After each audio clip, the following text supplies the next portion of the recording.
Assalamualaikum warahmatullahi wabarakatuh.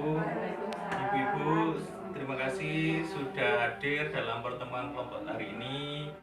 Kali ini pada kesempatan ini kita akan membahas tentang modul 3, yaitu gizi dan ibu hamil. Nah, pada sesi ini kita akan melangkah pada langkah 4, yaitu pemeriksaan kesehatan ibu hamil.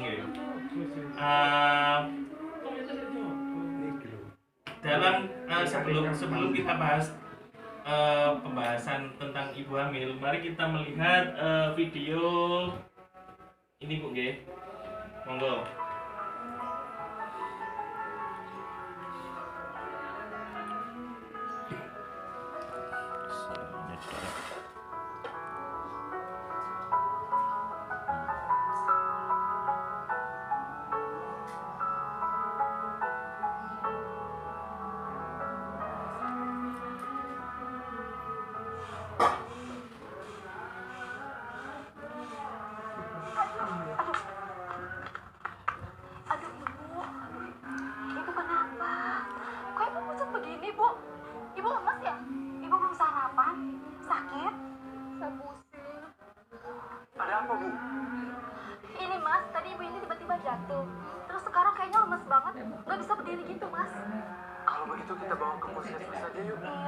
Kayaknya harus dibawa ke puskesmas sekarang juga. Mari saya gendong, Bu. Bu. Pak. Ngapain beneran tak kok? Ini istrinya Mang Sayur. Iya, Bu. Ini istri saya. Lagi hamil. Oh, lagi hamil. Nggak kelihatan. Kurus banget, Pak, istrinya. Kayaknya harus dibawa ke puskesmas sekarang juga, Mang. Jangan. Nanti saya keluar duit lagi. Kita pulang aja yuk, Bu. Tapi, Pak, takut bayinya. Kenapa bayinya, Bu? Pak, istri Bapak kan lagi hamil. Harusnya dibawa ke puskesmas. Gratis kok, Pak. Biar saya dan istri saya antar Bapak ya. Puskesmas deket kok dari sini. Tapi gimana dagangan saya? Biar saya nungguin, Mang. Gak apa-apa. Udah, ayo, Bu. Tapi, Mang. Istri hamil nggak sehat kayak gitu, malah mau dibawa pulang. Ada-ada aja sih, Mama.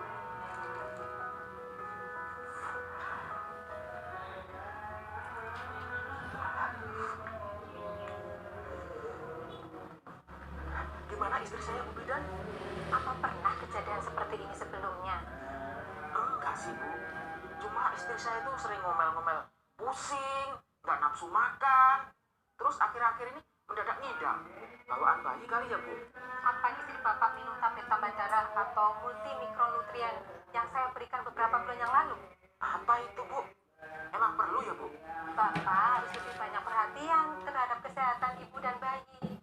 Tadi cek darah, istri Bapak anemia. Aneh apa, Bu? Pantesan istrinya si Bapak lemas. Darah merah pada istri Bapak banyak berkurang.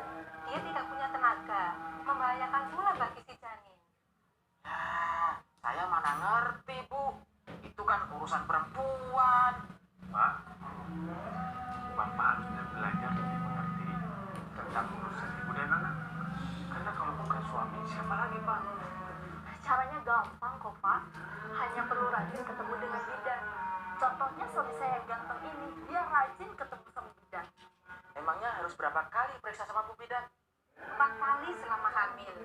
Tetapi Bapak juga harus menjaga makan makanan yang bergizi untuk istri Bapak.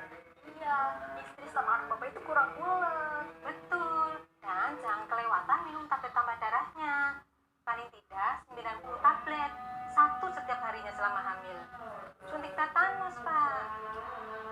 Duh, macem-macem urusan ibu hamil. Selain periksa ke bidan, makan yang benar, telan tablet, terus apalagi Bu Bidan? Masih banyak, Pak. Tapi Bapak nggak usah bingung, tanya aja sama saya. Yang penting diutamakan itu anak dan istri, Pak. Tuh kan, banyak yang bantu. Mari, Pak, ke dalam. Lihat istri Ya, Bapak. baik, Bu.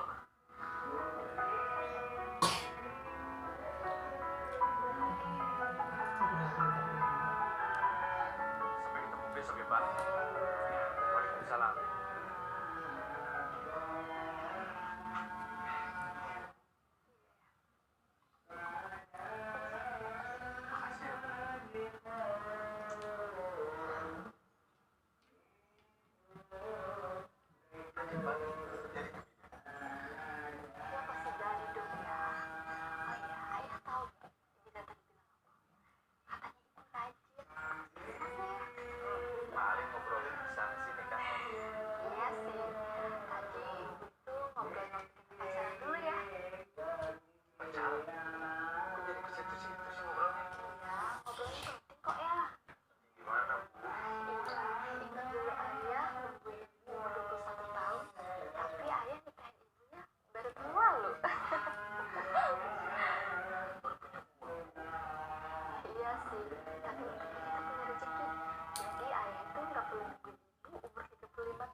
di bawah umur 20 tahun, melahirkan terlalu tua di atas umur 35 tahun, mempunyai anak terlalu sering, atau terlalu dekat antara jarak anak yang lahir.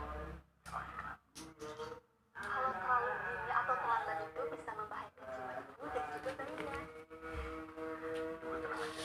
Ayah udah minta banyak. Dua juga cukup. Sehat dan soleh. Si ayah, kayak makanan aja sih. Tidak terlambat itu apa ya? Nah, itu juga ada hubungannya dengan melahirkan. Yang pertama, telat mengetahui adanya masalah. Yang kedua, telat tiba di fasilitas kesehatan. Yang ketiga ini telat tolong dekat atau duduk. Ibu nggak usah khawatir. Ayah seorang suami yang siap antap dan jaga. Ayah harus terus dan diri ibu dan bayi. Atur aja sama bidan. Yang penting ibu melahirkan di puskesmas. Oh iya, udah ditanyain bayi ini kapan lahir? Ya udah dong ya.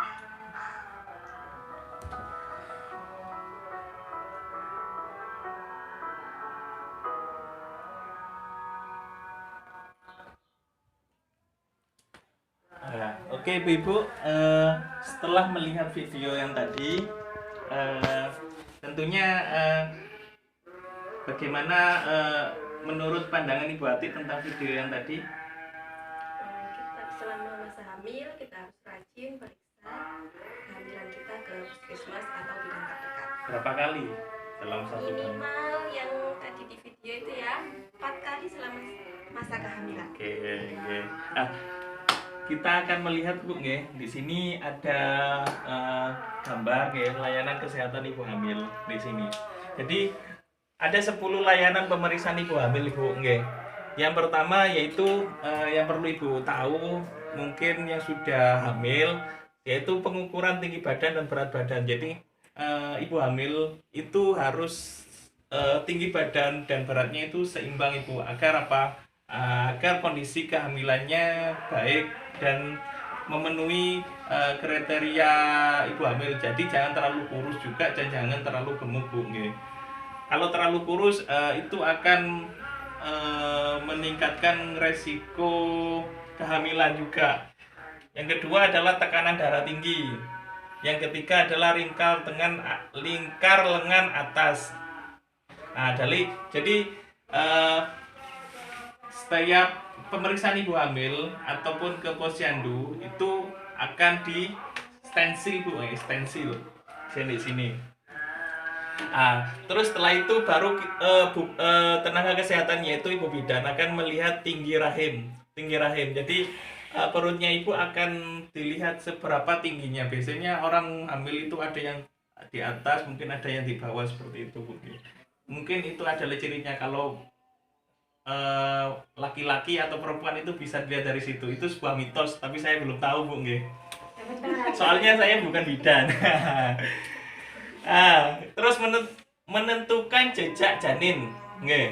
Menentukan jejak janin, menentukan letak janin. Menentukan letak janin. Posisi janin itu biasanya yang saya tahu Ibu itu dalam orang hamil itu kan berputar-putar kemana ke sini kemana gitu loh Bu, nggih. Maka dari itu biasanya kalau orang-orang dulu itu untuk meluruskan letak janin itu biasanya ke tukang pijit ya seperti itu, nggih. Setelah itu imunisasi tetanus toksoid.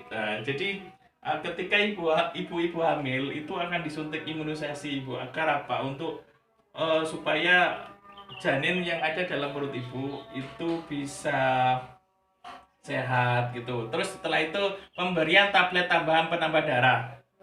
Kalau ibu-ibu itu kan membutuhkan banyak sekali darah merah Bu, nggih. Nah, apa? Karena di dalam tubuh ibu-ibu itu ada dua nyawa, yaitu ibu dan janinnya. Terus setelah itu adalah tes laboratorium. Kalau mungkin di desa itu jarang sekali ada tes laboratorium Bu, nggih.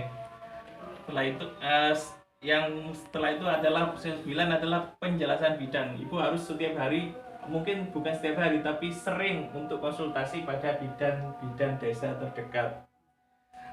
Selain itu yang terakhir adalah pengobatan bila diperlukan. Jadi ibu tidak usah dikit ke bidan minta obat, dikit ke bidan minta obat. Jadi obat itu diperlukan kalau memang ibu memang betul-betul membutuhkan, Bu nggih.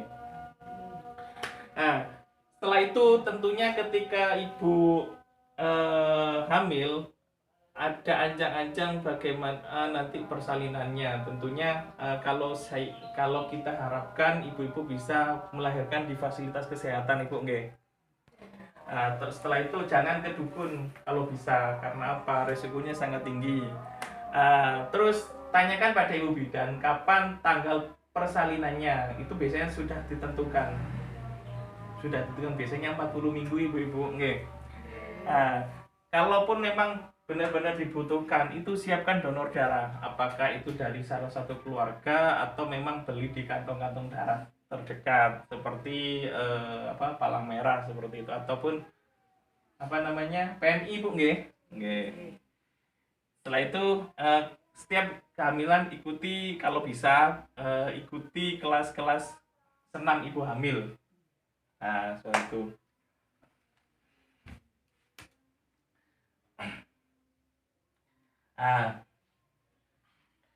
Untuk pemeriksaan ibu hamil sebenarnya minimal 4 kali, Bu, lebih sering lebih bagus.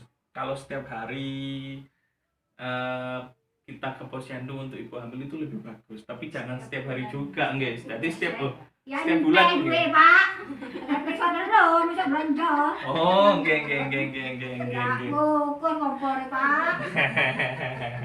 Loh, bukannya gratis, Ibu, nggih. Bukannya gratis kalau ibu terus yang saya tanyakan tadi, Bu Khotijah, pengalaman Bu Khotijah ketika Ibu Khotijah hamil bagaimana, Ibu? Kalau boleh saya tahu. Ya muntah-muntah kan mandi, Pak. Oh, muntah-muntah. Terus mulai muntah-muntahnya itu berapa lama, Ibu? 4 bulan. Oh, 4 bulan. 4 bulan berarti 12 minggu, Bu nggih. Ya. Terus setelah 4 bulan yang dirasakan apakah masih muntah-muntah atau tidak? Tidak muntah-muntah, normal. Oh, normal.